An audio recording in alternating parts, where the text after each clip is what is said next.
give them some short-term goals that we can see something move a little bit forward, and then see if it comes to fruition, see if we bear any fruit. But, I mean, sewage is obviously the key, vital key component, but by the same token, businesses are still locating in North Reading and thriving, so, you know, I'd say we move forward with it. I think as far as the membership and what's been suggested, I think it's fine. I think the input from the chamber is vital and will be very good.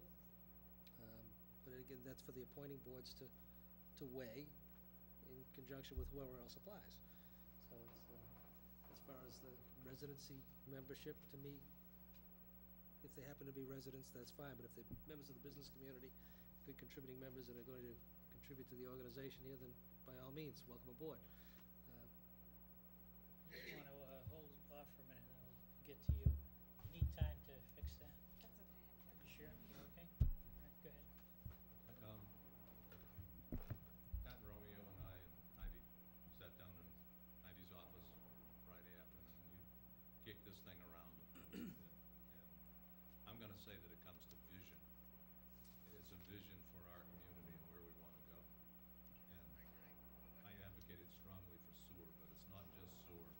It's what do we want to do with the properties that we have left to develop in our community.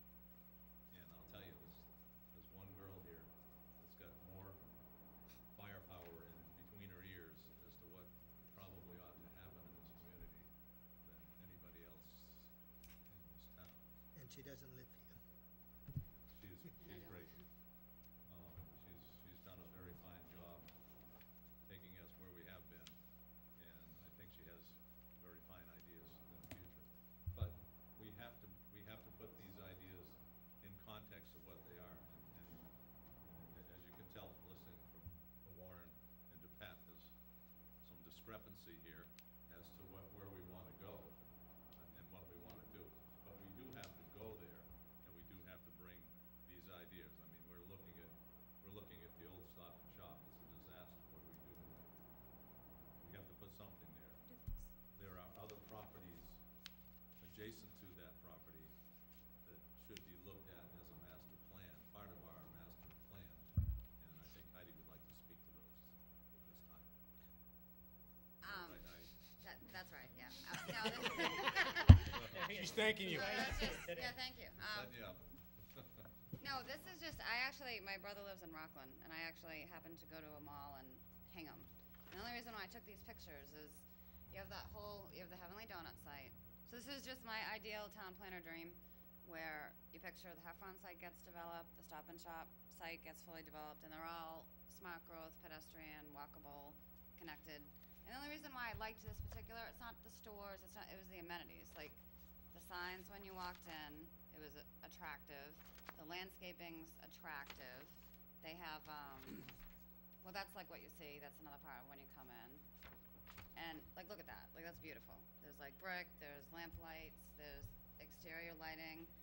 The buildings are actually different colors, but when you're walking down and looking at it, it's just beautiful. I don't know if anyone's ever been there. I stumbled into it on accident. And they have all top-notch quality stores, which doesn't hurt. But there's outdoor dining, there's a Panera, there's just these little flower bucket. It is just beautiful. And that, that would almost be like a second downtown. If all those parcels were connected, you'd almost have like your own little downtown of.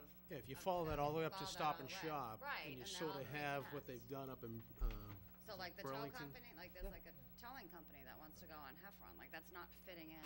Right. Nothing, to do with that. That's not fitting in, and that's what it looks like when you drive in. I mean, it's just beautiful. It's the fencing and just everything. So, and what Warren brought up, I think, is important, and we just have to make sure as a board, or me as an advisor to the board, that we keep our, we're obviously still going to be respectful to abutters, because to me, this is the type of quality development I want to attract, and we still make sure there'll be like landscaping and screening.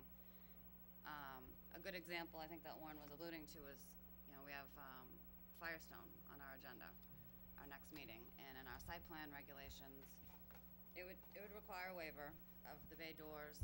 If if you look up and down Main Street, the bay doors for most buildings face sideways. Right. The only way they can fit the building is for the building to be slanted. So that's a policy decision that would have to be made. Do you want, you know, the building and the revenue, or do you want to relax on the waiver? So that's kind of separate, but I think that's sort of where he was going with how the two would relate and how we have to have the economic development hat and then the rules and regulations hat. And is that a barrier or is it not? The reason that's a good example is because an economic development would look at this national chain store and say, this is a great company to have in the town of North Reading. I don't know. I don't necessarily agree with you. It depends upon, no, it goes back to the vision of what you want to have. And do you want to develop an area like Heidi's just laid out, and national chain recognition doesn't matter? Or are you on the side that, okay, the big national chain is what you want? So I don't agree with you that, For this particular site, which is a very restricted site, the site that you're talking about, is a very restricted site. So there's virtually very little you can do with it, and this just happens to fit there, so. I don't know the particular site, but I think you're taking a narrow view of it if you say the site, due to the site configuration, well, we should grab Firestone. Well, maybe that site can be redeveloped. I don't know what site you're talking about. I don't think I want to know at this point, but I think it's a very narrow view of it, in my opinion. And I would hope the committee would take a more broader view of it, depending upon the sites. I would think so, and I don't agree with the statement that, you know, the committee's going to jump at, okay, this is a business that wants to come here, let's accept it. At least I hope it's not the view they'll take, and they'll weigh all the options. I'm not sure if that's exactly what he was saying, is that when we identify a business that fits into our game plan, then we want to pursue some of it. That's the issue, does it fit? Okay.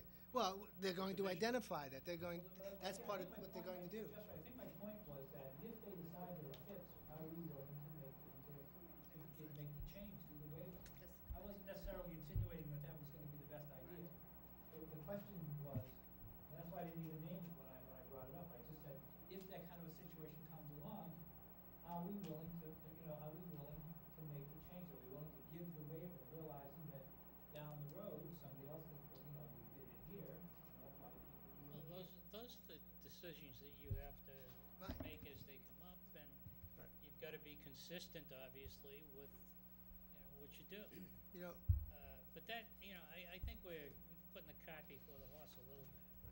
I think we gotta get a committee formed, there's a charge, gotta get them coming back with ideas, with concepts, with a definition of what they want from the CPC, what they want from the Board of Selectmen to help this thing out, and hopefully they're gonna be prospecting, within some reasonable set of guidelines, and as they bring and identify somebody that might be interested in, providing a business here, then it eventually gets to the CPC. It gets out of their hands, and although I'm sure you want to work carefully with the committee,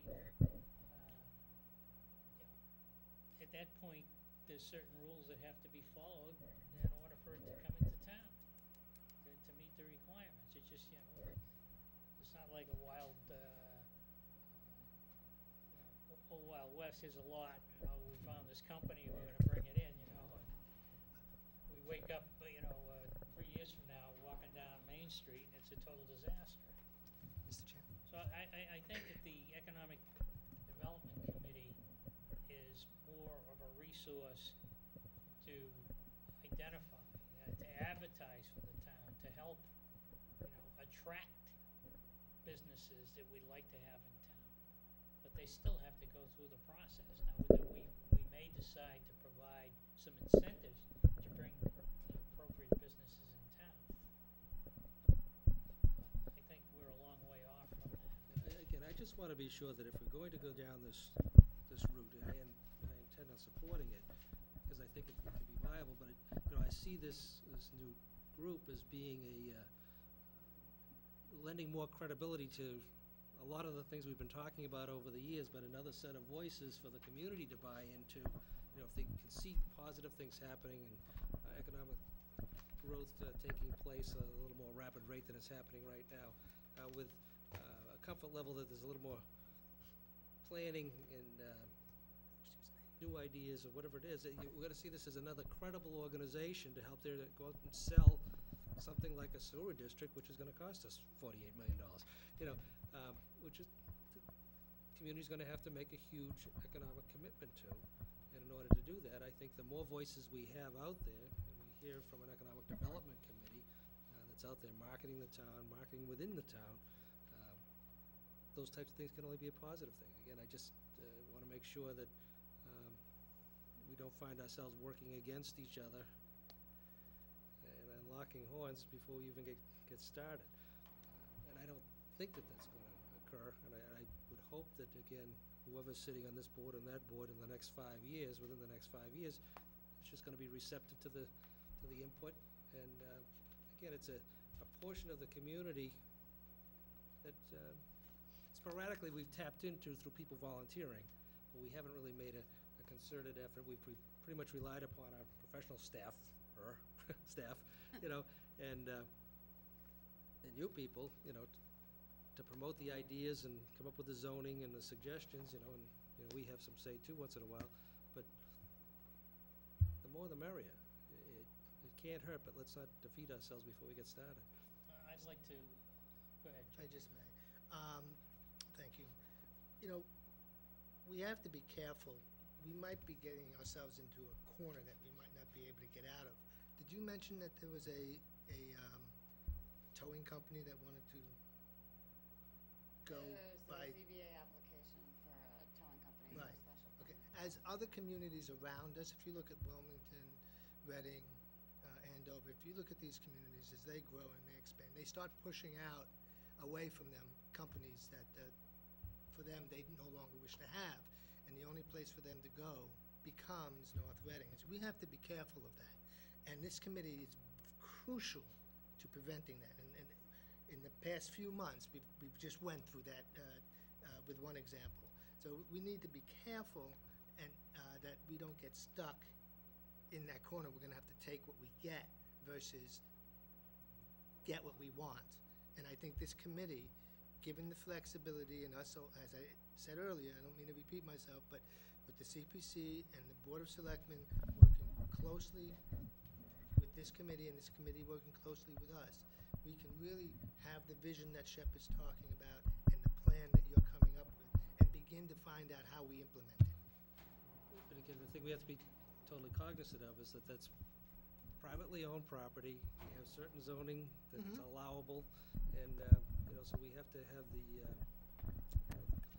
in order for our vision to come to fruition, we have to make sure that the property owners are aware of it and work with them to get it done.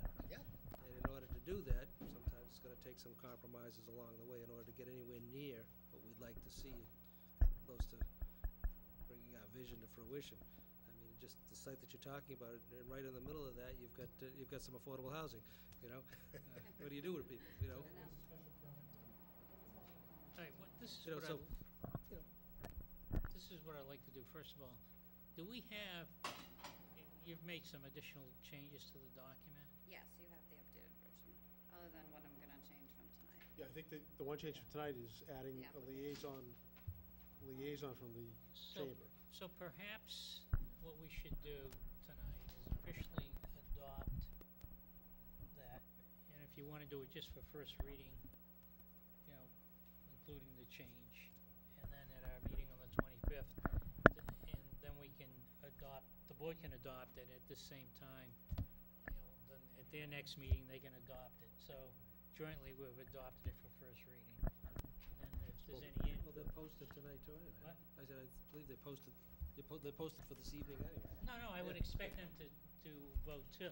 Yeah. Right. But then, But we- right. but As we- it's- That's not what this is asking here on this. This is just What are you looking at? I'm looking at the motion. I'm proposing a different motion. Okay. And that motion's related to what, the quantity? Quantity, that's Yeah, correct. we'll do that. Okay. We haven't officially adopted the charge, so I think we should do that. as a first reading, or? Yeah, and I think